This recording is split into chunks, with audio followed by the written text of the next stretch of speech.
अल्हम्दुलिल्लाह अल्हम्दुलिल्लाहि रब्बिल आलमीन वस्सलातु वस्सलामु अला रसूलिहिल अमीन व अला आलिहि व अस्हाबिहि अजमाइन अम्मा बाद। मेरे मुअज़्ज़ज़ सामईन, अस्सलामु अलैकुम व रहमतुल्लाहि व बरकातुहू। फ़अऊज़ु बिल्लाहिस समीइल अलीम मिनश शैतानिर रजीम। बिस्मिल्लाहिर रहमानिर रहीम। क़ालू अनुअमिनु लका वत्तबअकल अर्ज़लून।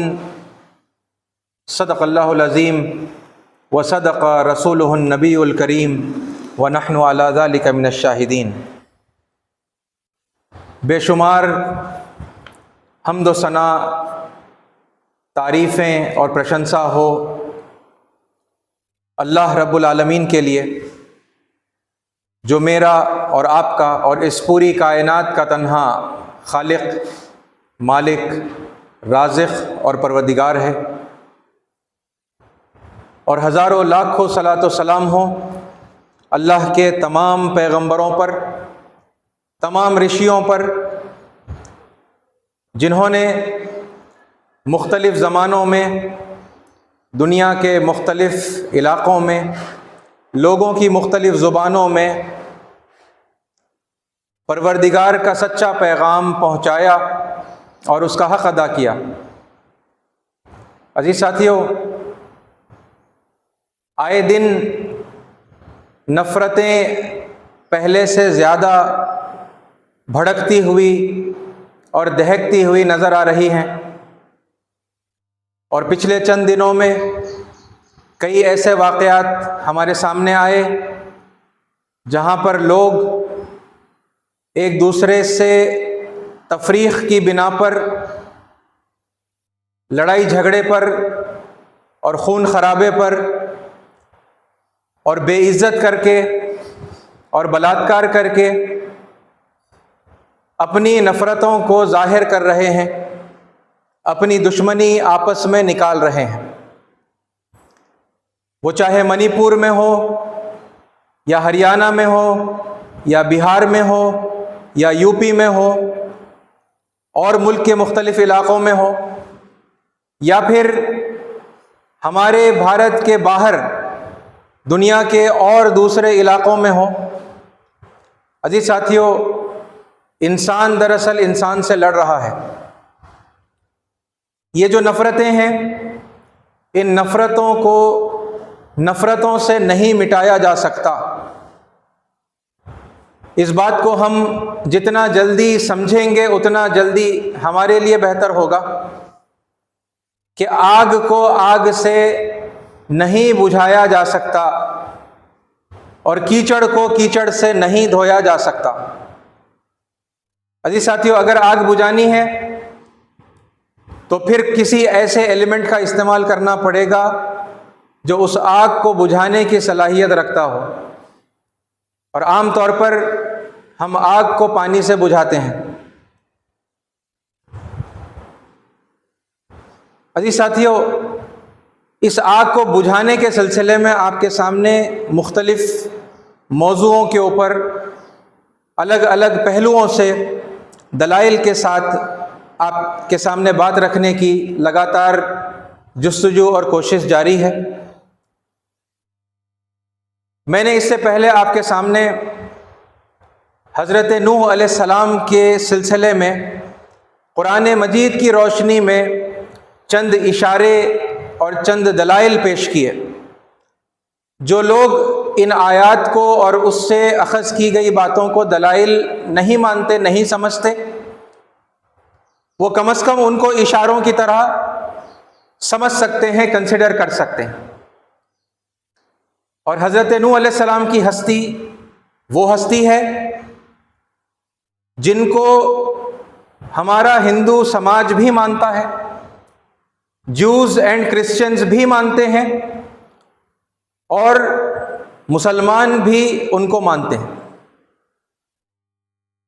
तो ये जो शख्सियत है जो मुख्तलिफ नाम के साथ में हिंदुस्तान में पाई जाती है और हमारे हिंदू परिवार की उनके साथ आस्था है,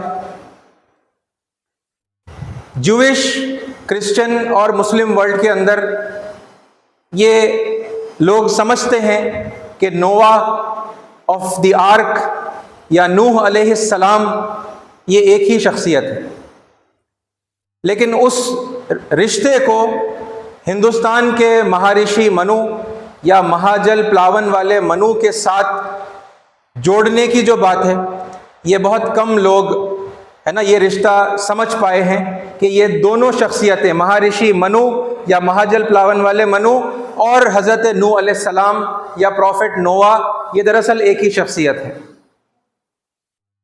उन चंद लोगों में से एक वो हैं जिनसे मैंने ये दलाइल सीखे हैं, जिन्होंने इसकी खोज की। रामपुर के रहने वाले अल्लामा सैयद अब्दुल्ला तारिक साहब, उन्होंने प्रेरणा ली उनके अपने उस्ताद से मौलाना शम्स नवेद उस्मानी रहमतुल्लाह अलैह, और फिर वहाँ से उन्होंने उस काम को, उस स्टडी को हमारे वैदिक स्क्रिप्चर्स की जो स्कॉलरली स्टडी होती है उसको उन्होंने बहुत आगे बढ़ाया। और ये कोई मुबालगे की बात नहीं होगी अगर मैं कहूँ कि इस वक्त मुस्लिम वर्ल्ड के अंदर वैदिक स्क्रिप्चर्स के अंदर बेहतरीन उबूर रखने वाली कोई अगर शख्सियत है तो वह अल्लामा सैयद अब्दुल्ला तारिक साहब की है। और दलाइल की बुनियाद के ऊपर वो ये बात एस्टैब्लिश कर रहे हैं, है ना। मैंने उन्हीं में से कुछ बातें आपके सामने पिछली मर्तबा रखी, है ना। अजीज साथियों, ये बात अगर हमारे लोग समझ जाएं, ये जो ईसाई और हिंदू आपस में लड़ रहे हैं या कहीं पर लड़ाई नहीं हो रही है, एक तरफा जुल्म और ज्यादती का मामला अगर हो रहा है, तो लोग अगर इस बात को समझ जाएं कि हम तो दरअसल एक ही परिवार के लोग हैं, है ना। हम मनु और सप्तऋषि की संतान है, ऐसा हमारा हिंदू परिवार मानता है। और ये बात ईसाइयों को और मुसलमानों को बड़ी हद तक समझने की है कि हमारा भी नसबी ताल्लुक़, मैं अगर यूं कहूं मेजॉरिटी इंडियन मुस्लिम्स का नसबी ताल्लुक़ सैयदना नूह अलैहिस्सलाम से है ना। तो ये रिश्ता हम कायम करें, लोगों को बताएं, और उसी को साबित करने के लिए, है ना, ये दलाइल है जो मैं आपके सामने पेश कर रहा हूं।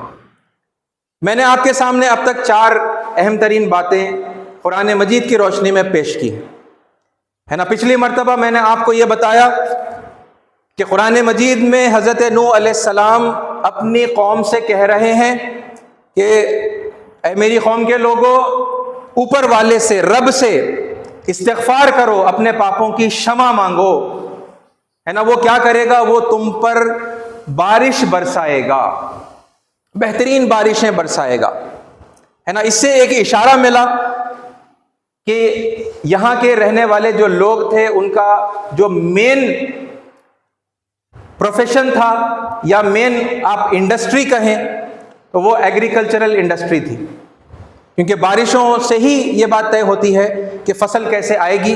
बारिशें कम हो जाएं तब भी फसल बर्बाद हो जाएगी, बारिशें अगर लिमिट से ज़्यादा हो जाएं तब भी फसलें बर्बाद हो जाएंगी। ये एक इशारा है, जाहिर सी बात है, कोई ऑल कंक्लूसिव एविडेंस ये अपने आप में नहीं। लेकिन उसके बाद अगली बात कि तुम ऊपर वाले से, परवरदिगार से इस्तिग़फ़ार करोगे, माफ़ी मांगोगे अपने गुनाहों की, तो वो तुम्हें बारिश ही नहीं बल्कि वो तुम्हें बेटे देगा।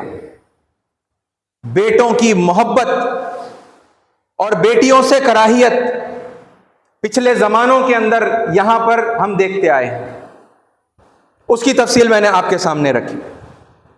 और फिर उसके बाद में हम जब आगे बढ़ते हैं तो हमने देखा कि एक तीसरी दलील कि कॉन्सेप्ट ऑफ रीबर्थ, जिसे पुनर्जन्म भी कहा जाता है, आवागमन भी कहा जाता है, आवागमन भी कहा जाता है, ये कॉन्सेप्ट उन अल्फाज से निकाला जा सकता है जिनको हज़रत नूह अलैहिस्सलाम ने अपनी कौम को समझाने के लिए इस्तेमाल किया।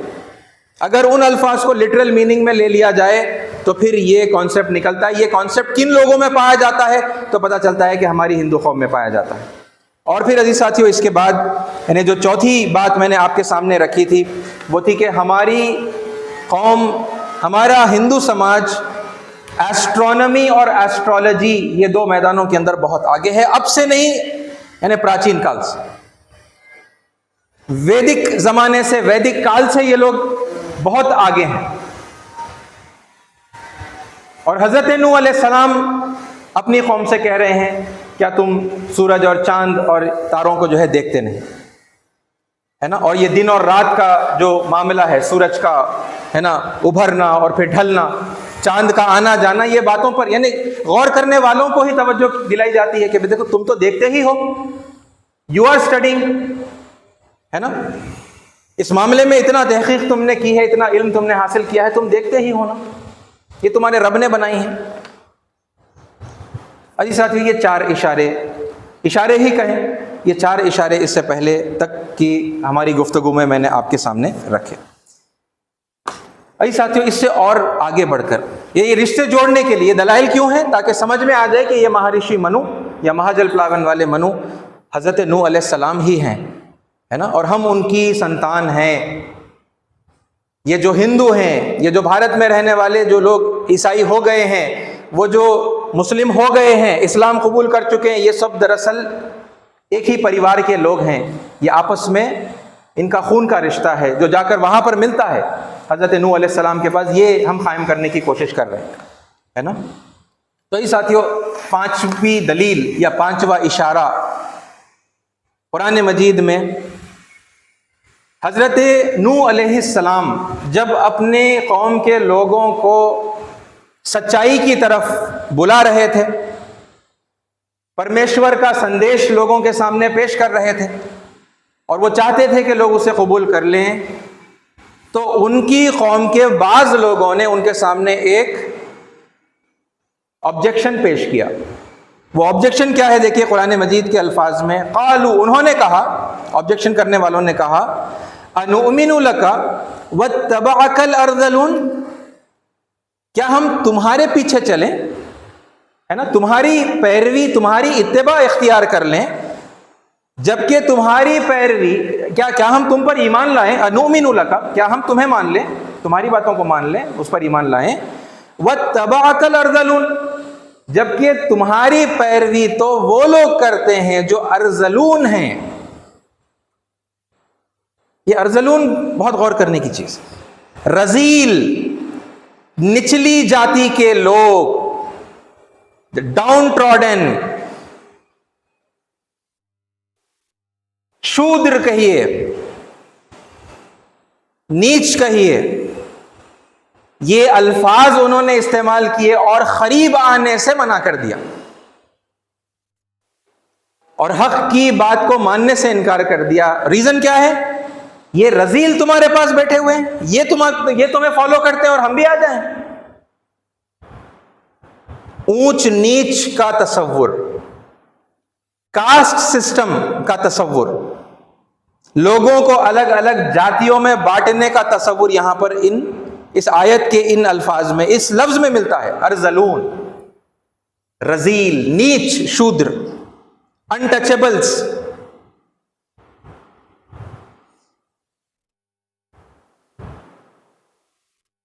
दुनिया में आप देखें तो इस कदर, वो भी इतने पुराने जमाने में, क्योंकि हम जानते हैं कि सैयदना नूह अलैहिस्सलाम इब्राहिम अलैहिस्सलाम से बहुत यानी पहले के जो है पैगंबर हैं, पहले बाशरियत नबी हैं। वो अपनी कौम को बुला रहे हैं और उनकी कौम के लोग, है ना, जो बड़े हैं, जो सुपीरियर समझते हैं अपने आप को, जो हाई समझते हैं अपने आप को, वो बता रहे हैं कि ये लो तुम्हारे पास बैठे हुए, हम आ जाएं। ऐसा ये कास्ट सिस्टम दुनिया में कहां पर पाया जाता है, यहीं पर पाया जाता है ना। अगरचे कि वो एक मिस इंटरप्रेटेड वर्जन है, वो हकीकत नहीं है ना। उसकी वजाहत में इससे पहले आपके सामने रख चुका हूं, उसकी डिटेल में इस वक्त मैं नहीं जा रहा। अभी तो इशारों पर और दलाइल पर बात हो रही है कि यानी नूह अलैहिस्सलाम की कौम वो कौम है जहां पर कास्ट सिस्टम मौजूद था। एक और आयत देखिए, फ़क़ालल मलउल लज़ीना कफ़रू मिन क़ौमिही, नूह अलैहिस्सलाम की कौम में से उन लोगों ने कहा जो लीडर्स थे, है ना, जो मला, है ना, जो उसमें रईस थे, बड़े थे, क्या कहा उन्होंने, मा नराका इल्ला बशरम मिथलना, हम नहीं देखते कि तुम क्या हो, कुछ नहीं हो सिवाय हम जैसे एक इंसान के। वमा नरा कत्तबाका इल्लल्लज़ीना हुम अराज़िलुना बादियर राय। और हम क्या देखते हैं कि तुम्हारी इत्तिबा तो वो लोग कर रहे हैं जो हम में से अछूत हैं, नीच हैं, लोली, यहां की भाषा में फिर किया जाए तो शूद्र। ये क्या शूद्र तुम्हारे पास बैठे हुए, बादी अर्राई, जो बगैर सोचे समझे तुम्हारी इत्तिबा कर रहे हैं।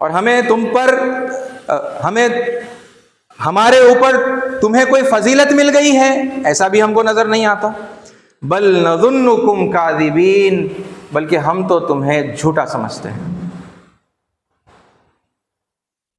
अनटचेबिलिटी कहाँ पाई जाती है, कहाँ पाई जाती थी, और उसके असरात आज भी मौजूद हैं, ये हम अच्छी तरह से जानते हैं। ये मैं फिर किसी को मलामत करने के लिए नहीं कह रहा, बल्कि सच्चाई समझ में आ जाए तो ये रविश इख्तियार करने वाले अपनी रविश से बाज आ जाए, है ना। और मनु से नफरत करने वाले ये जान लें कि मनु के नाम पर उन्हें धोखा देकर उन्हें छोटा बनाया जा रहा है। ये तालीम मनु की नहीं है, बल्कि मनु ने उन अमीरों को, जब उन्होंने ये कहा कि ये गरीबों को हटा दो, ये शूद्रों को हटा दो, हम फिर आएंगे तुम्हारे पास, उन्होंने ये निचली जाति के लोगों को अपने पास से हटाना गवारा नहीं किया। मनु तो वो थे जिन्होंने इन गरीबों को, इन शूद्रों को सीने से लगाया था। ठीक है, तो वो जो उनके नाम पर हो रहा है वो बातिल है ना, वो उनकी तालीमात नहीं है।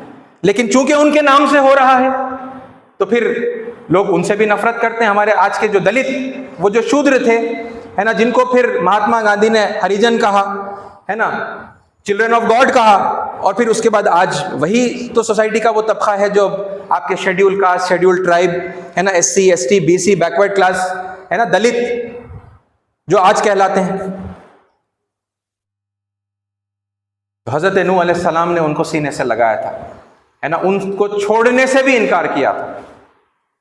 उनमें के बाज लोग हैं जो मनु से नफरत करते हैं और मनु के ऊपर बहुत, यानी उनको गुस्सा है, वो नफरत उगलते हैं, है ना। वो ये समझ लें ये मनु के आदेश पर उनको जो है छोटा बनाकर उनको रजील नहीं बनाया गया, ये लोगों ने किया, बार बार करते हैं ना लोग, है ना। एक्सप्लॉयटेशन की खातिर वो धर्म को, धर्म की शिक्षाओं को, दीन की तालीमात को बिगाड़ कर फिर लोगों को एक्सप्लॉइट करते हैं।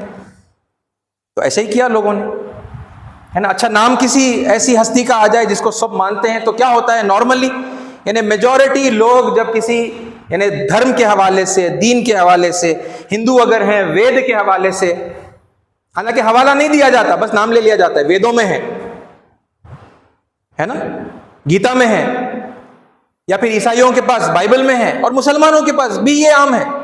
मेजॉरिटी लोग दुनिया के, चाहे वो किसी ग्रुप से ताल्लुक रखने वाले हों, वो एविडेंस के साथ में ही मतलब चीजों को नहीं लेते। मेजॉरिटी बगैर एविडेंस के लेती है, बस इतना कह देना काफी, अरे कुरान में है तो एकदम, यानी अरे अल्लाह के कलाम में है, वो सहम जाएगा, वो आंख बंद कर लेगा, वो सर झुका लेगा, मान लेगा। या ये कह देना मोहम्मद सल्लल्लाहु अलैहि वसल्लम बोले, हदीस में है।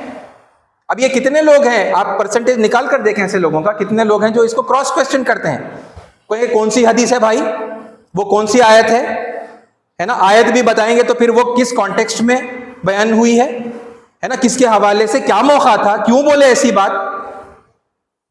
क्योंकि कोई एक बात किसी खास कॉन्टेक्स्ट के अंदर ठीक होती है, लेकिन उसे आप आउट ऑफ कॉन्टेक्स्ट पेश करेंगे तो वो इंतहाई गलत और नामुनासिब बात हो जाएगी।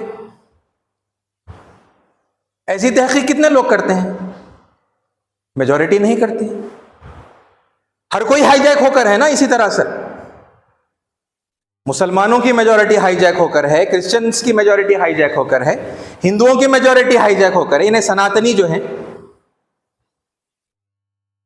कौन पूछ रहा है रेफरेंस, कौन बता रहा है, कौन तहकीक कर रहा है, कौन वाकई में ये रिकन्फर्म कर रहा है कि भाई वाकई में मनु ने कहा था, या फिर वाकई में ये वेदों की तालीम है, गीता की तालीम है, या बाइबल की हो या कुरान की हो। बहरहाल, यानी उसका एक्सप्लेनेशन, उस बात का एक्सप्लेनेशन देना इस वक्त यानी मेरा मौजूद नहीं है। कास्ट सिस्टम कहाँ पाया जाता है ना? हमारी हिंदू कौम के अंदर पाया जाता है। पता चला हज़रत नूह जिसका जिक्र कुरान मजीद में अल्लाह ताला कर रहे हैं, है ना, उनकी कौम के लोगों ने भी इसी तरह का एतराज़ किया, है ना, बताया कि वो रजील हैं, हम उनके करीब नहीं आ सकते। ठीक है, तो ये क्या हो जाता है, ये अगली यानी अगला इशारा या अगली दलील बन जाती है पांचवी, इस बात की कि हज़रत नूह अलैहिस्सलाम और महर्षि मनु ये एक ही शख्सियत है। अजी साथियों, इसके फिर और आगे जब हम बढ़ते हैं, है ना, अगली जो दलील मैं आपके सामने पेश करने जा रहा हूँ वो है हज़रत नूह अलैहिस्सलाम के सैलाब की दलील। ये मैं इससे पहले भी आपके सामने रख चुका हूँ, इसकी कुछ तफसीलात। ये जो दो आयतें मैंने कास्ट सिस्टम के हवाले से आपके सामने रखी, ये भी मैंने आपके सामने पिछले जुमों में रख दी है, लेकिन यहाँ एक अलग यानी पर्सपेक्टिव में हम इन आयतों को देख रहे हैं, है ना। जब हम नेचुरल कैलामिटीज से लोगों की बर्बादी पर बात कर रहे थे तो अलग अलग गुनाहों के बदले में अलग अलग आफतें जो आई हैं, है ना, उन आफतों का जिक्र करते हुए मैंने सैलाब अजीम का भी जिक्र किया था जो हज़रत नूह अलैहिस्सलाम के लोगों पर आया था। ऐसे साथियों, क्या जिक्र है कुरान मजीद में? वैसे बेशतर मुकामात पर आया है, उसमें से मैं एक यानी जगह से आपको हवाला दे रहा हूँ। वलक़द अरसलना नूहन इला कौमिही, और दर हकीकत हमने नूह अलैहिस्सलाम को भेजा उनकी कौम की तरफ। फ़लबिथ फ़ीहिम अल्फ़ सनतिन इल्ला ख़म्सीना आमा, तो वो अपनी कौम में 1000 कम 50 साल रहे, यानी 950 ईयर्स, है ना, वो उनके दरमियान में रहे। फ़अख़ज़हुमुत तूफ़ान वहुम ज़ालिमून, फिर आखिरकार एक पानी के बड़े तूफान ने, सैलाब ने, आज की टर्मिनोलॉजी में सुनामी ने उनको आ लिया और वो जालिम थे। क्योंकि वो जालिम थे। क्यों आया ये तूफान का अजाब? क्योंकि वो जालिम थे। ऐसे साथियों, ये तो वाक़या आप जानते हैं, है ना। वाक़े की मैं मतलब बिल्कुल एक छोटा सा खुलासा अगर आपके सामने रखूं, हम जानते हैं कि नूह अलैहिस्सलाम के ऊपर बहुत थोड़े से लोग, है ना, ईमान लेकर आए। अलग अलग रिवायतों में अलग अलग तादाद बताई जाती है, बहरहाल कम लोग ईमान लाए, है ना। और फिर वो इतने तवील अरसे तक, यानी उम्र ही 950 साल है, तो आप सोचें कितना लंबा अरसा है ना। उस ज़माने में उम्रें भी बड़ी हुआ करती थी, तो वो लोगों को सच्चाई की तरफ, परमेश्वर के सनातन धर्म की तरफ लगातार बुलाते चले जा रहे हैं, लेकिन अक्सरियत ने नहीं माना और वो बहुत ज़्यादा जुल्म और ज़्यादती और पाप जो है करते रहे, है ना। तो फिर अल्लाह ताला ने क्या किया? अल्लाह ताला ने नूह अलैहिस्सलाम को हुक्म दिया कि वो एक कश्ती बनाए। बहुत बड़ी कश्ती उन्होंने बनाई, और फिर जैसे ही लोगों ने जब देखा तो उन्होंने मजाक उड़ाया, है ना। और जब सैलाब का वक्त आ गया तो फिर नूह अलैहिस्सलाम को ये हुक्म हुआ कि आप हर जानवर का एक जोड़ा और परिंदों में से हर एक का जोड़ा आप लें और ईमान वालों को अपने साथ में लें और कश्ती पर सवार हो जाएं, है ना। और फिर जब वो सब कश्ती पर सवार हो गए तो फिर उसके बाद में ये हुआ कि वो पानी का जो अजाब था, ग्रेट डेल्यूज, है ना, वो डेल्यूज आया, वो सुनामी आई, आसमान से पानी बरसने लगा, ज़मीन अपने अंदर का पानी जो है उबलने लगी, है ना। और सिवाय उनके जो इस कश्ती पर सवार थे, बाकी सारे पापी मारे गए। और फिर जब वो सारे हलाक हो गए तो फिर अल्लाह ताला ने इस यानी तूफान को कम कर दिया, वो तूफान ख़त्म हो गया, है ना। और फिर वो कश्ती जाकर एक पहाड़ पर रुकी जिसका नाम जूदी बताया गया है। और फिर असरे नौ एक बार फिर से, है ना, दुनिया में वहाँ उन चंद लोगों से ही दोबारा से फिर सारी इंसानियत की नस्लें चल पड़ी। लिहाजा आदम अलैहिस्सलाम को आदम सानी भी कहा जाता है। एक आदम अलैहिस्सलाम तो वो हैं जिनका मैंने पहले जिक्र किया, आदि दंपत, है ना, आदम और हव्वा अलैहिस्सलाम, Adam and Eve, Shiv Parvati. हजरत नूह अलैहिस्सलाम को आदम सानी कहा जाता है। ये मानते हैं ना सारे मुसलमान, यानी इस बात पर तो यानी मुत्तफिक हैं। अब आप देखें, ये जो वाक़या है ये हमारे वैदिक स्क्रिप्चर्स में से, पुराणों में पाया जाता है, ठीक है। उसमें से मैं कुछ रेफरेंसेस में से आपके सामने पढ़कर सुना रहा हूं, ठीक है। विष्णु गॉड खुदा का एक नाम है, रब को संस्कृत में विष्णु कहते हैं। बहरहाल Vishnu had got a boat built by the देवतास, ठीक है। In other accounts Manu was himself asked to construct the boat, तो मनु को कहा गया वो कश्ती बनाए। When the earth was flooded, जब पूरी यानी धरती के ऊपर, जमीन के ऊपर पानी भर गया, Manu was to place all living beings in the boat and thus save them, सबको उन्हें क्या करना था, उस कश्ती पर सवार करना था और उनको बचाना था। And when the waters of the flood receded, जब पानी हट गया है ना, पीछे चला गया, कम हो गया, Manu could populate the world afresh and rule over it, तो दोबारा से इस दुनिया में यानी कि इंसानी नस्ल को फिर मतलब उन्होंने आबाद किया और फिर उस पर उन्होंने हुक्मरानी की। ये मत्स्य पुराण रेफरेंस है 1:29 to 35, ओके। दूसरा आप देखें और आगे मत्स्य पुराण में ही आगे अगला रेफरेंस आता है, then the 7 destructive clouds would spring up from vapours and would rain in torrents till all the seas become united into one great mass। अब बारिश बरसने की बात यहां पर हो रही है ना, तो सातों यानी जो बादल थे या वो थे है ना, डिस्ट्रक्टिव क्लाउड्स, वो बारिश बरसाने लगे। इतना बारिश उन्होंने बरसाया कि सारे समंदर एक हो गए, वन ग्रेट मास, ठीक है। In fact the whole world would be covered with one vast expanse of water, है ना। हकीकत यह है कि सारी दुनिया एक समंदर के अंदर जो है डूब गई, वो इतना यानी वास्ट ओशन जो है इस तरह का वो बन गया था, वास्ट एक्सपेंस ऑफ वाटर।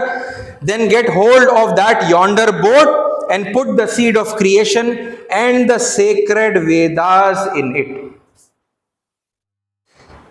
तो बस उस कश्ती को थामे रहो, ठीक है, सीड ऑफ क्रिएशन उसमें रहे और जो सेक्रेड वेदास हैं है ना, उन्हें भी अपने साथ में ले लो। वेदों का जिक्र भी यहां पर हजरत नूह अलैहि सलाम के साथ उस कश्ती पर वेद साथ रख लो का जिक्र जो है यहां हमें मिलता है। इसका रेफरेंस है 2:10 and 11। फिर एक और आप देखें मत्स्य पुराण में से ही एक और reference, at the beginning of the recreation of the universe which would follow the period of destruction caused by the deluge और flood, I shall propagate the Vedic knowledge. अब जब सैलाब खत्म हो गया, सारे पापियों का नाश हो गया, अब दोबारा से इंसानियत है ना अब फैल रही है, तो अब ये रिक्रिएशन का यानी दोबारा से यानी फिर वहां जिंदगी के फैलने का मामला हो रहा है।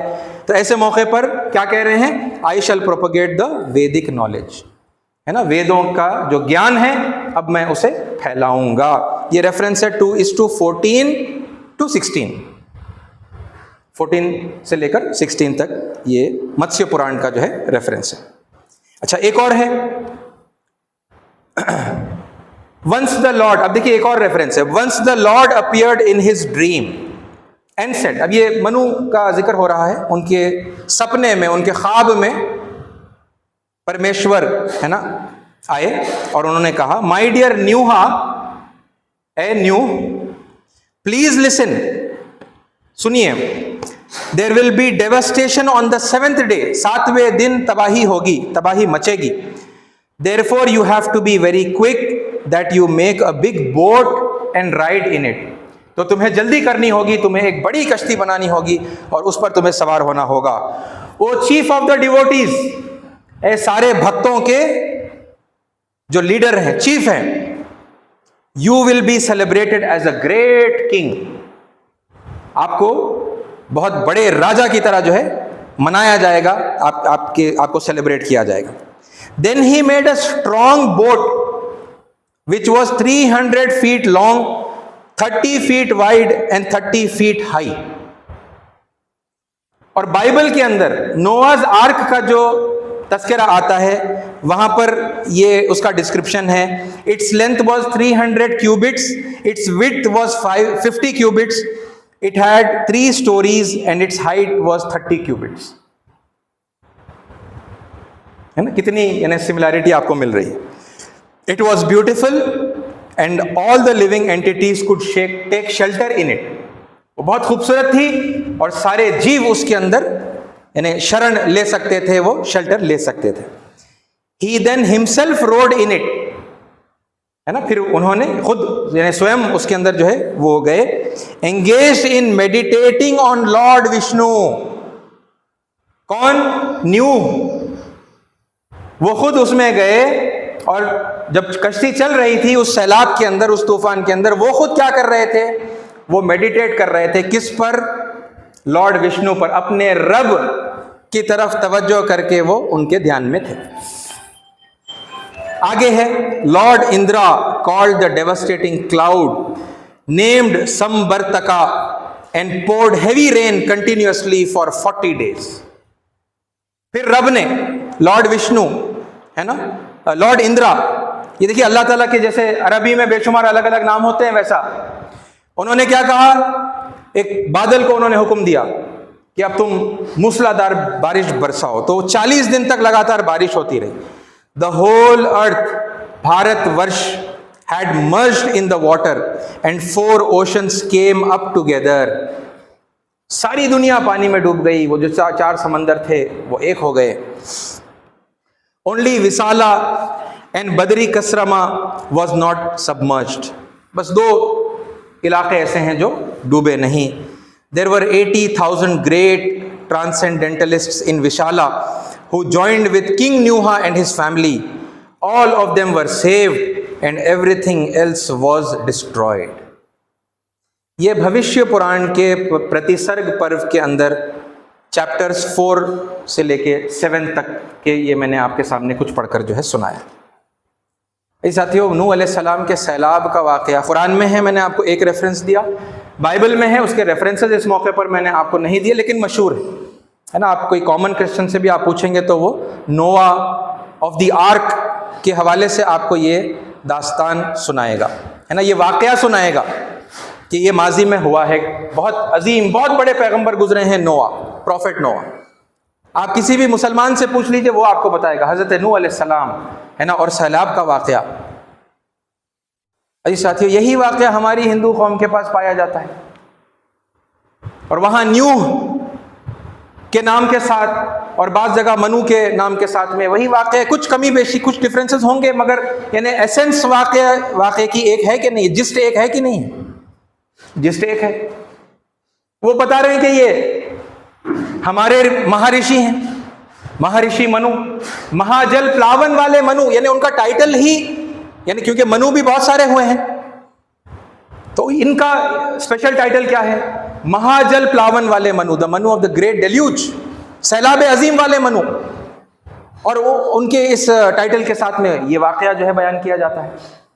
तो क्या अभी ये इतना मतलब डिफिकल्ट है इस बात को कॉम्प्रिहेंड करना और समझना कि अरे ये हज़रत नूह अलैहिस्सलाम ही की बात हो रही है, ये महर्षि मनु, ये न्यूह, ये हज़रत नूह अलैहिस्सलाम ही है। अजी साथियों, ये क्या थी? ये छठी दलील या छठा इशारा समझें, है ना, कि हज़रत नूह अलैहिस्सलाम और महर्षि मनु एक ही थे। अजी साथियों, इसी से जुड़े हुए 2 और बातें हैं, बहुत मुख्तसर, 2 और दलाइल या 2 और इशारे। एक इशारा क्या है?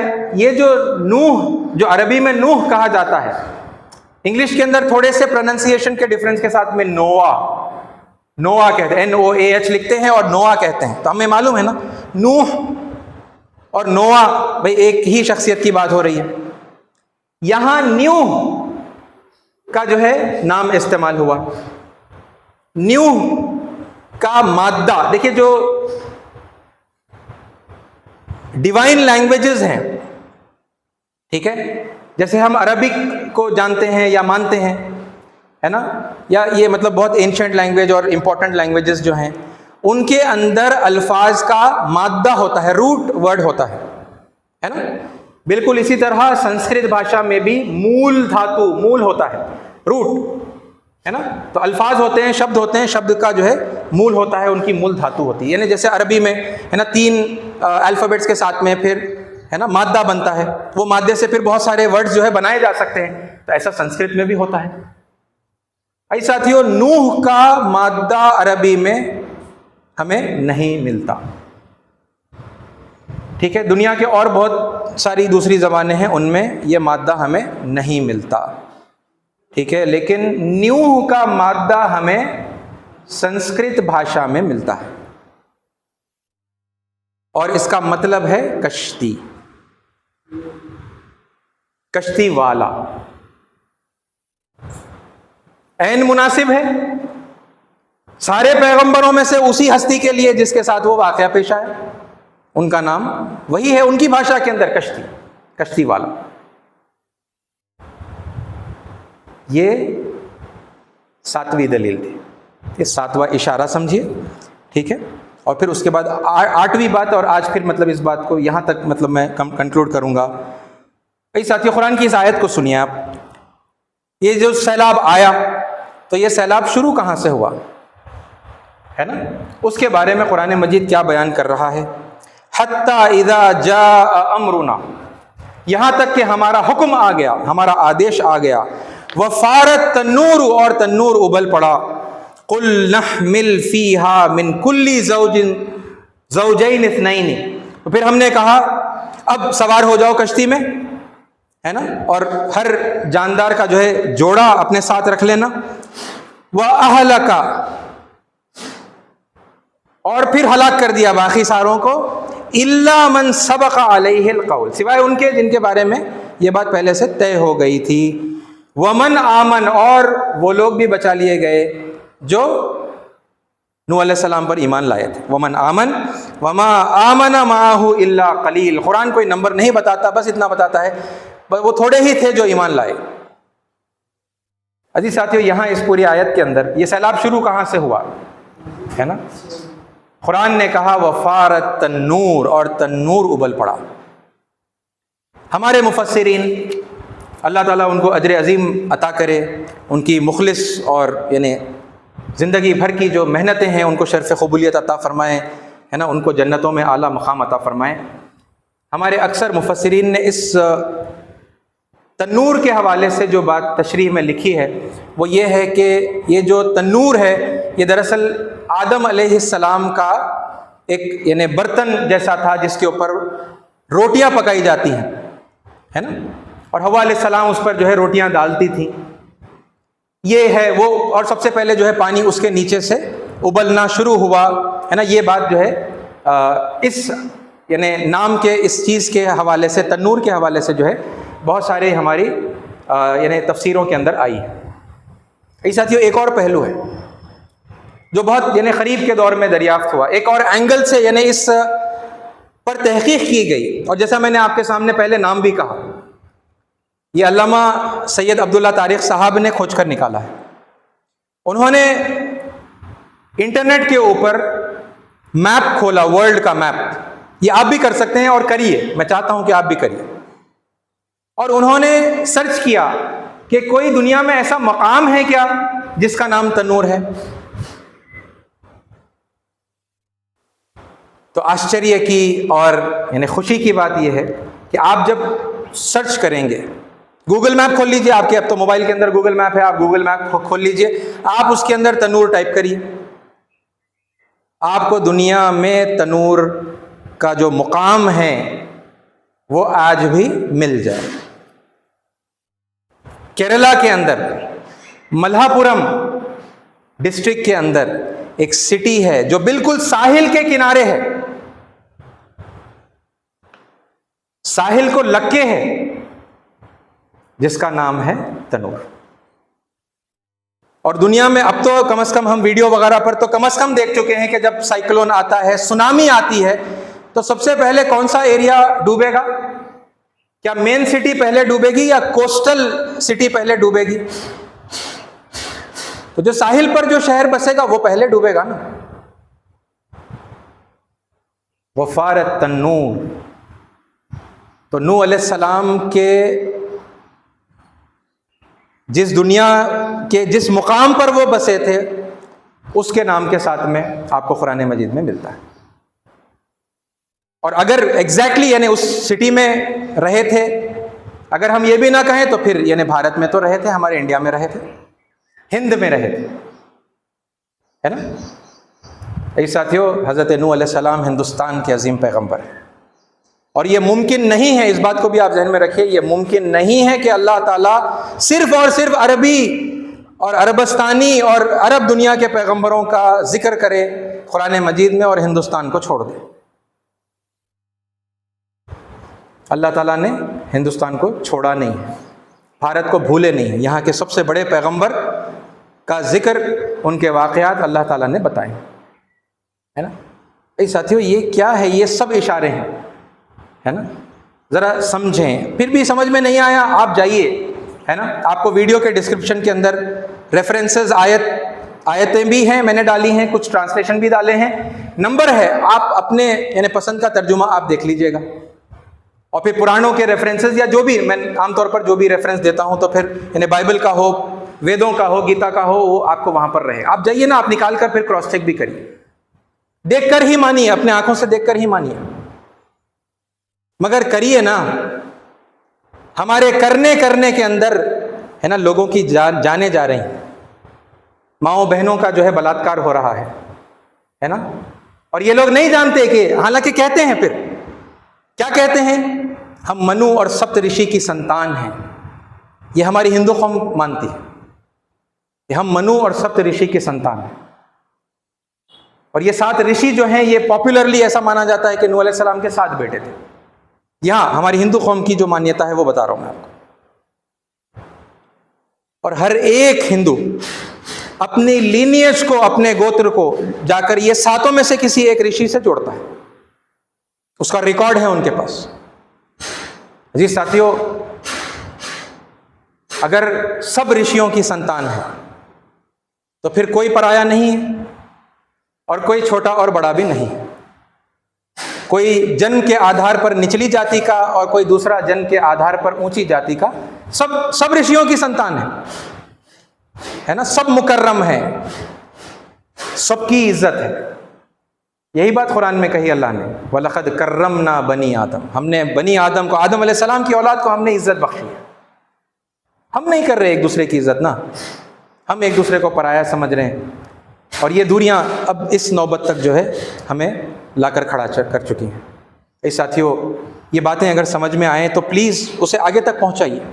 मेरा नाम, मेरा हवाला ज़रूरी नहीं है, ठीक है, मगर बात पहुंचाइए। ये जहां फसादात हो रहे हैं वहां और पहले पहुंचाइए। हमारे कोई कॉन्टैक्ट्स, हमारे कोई लिंक्स नहीं है, तो वहां लोगों को बताया जाए और वहां पर लगी आग को इस पानी के साथ में बुझाया जाए। अल्लाह ताला हमें हक़ बात सुनने की, समझने की, उसे कबूल करने की, उस पर अमल करने की और फिर दूसरों तक पहुँचाने की तौफ़ीक़ अता फ़रमाए। आमीन। व आखिर दावाना अल्हम्दुलिल्लाहि रब्बिल आलमीन। जो हज़रात सुन्नतें नहीं पढ़ें, सुन्नतें पढ़ लें।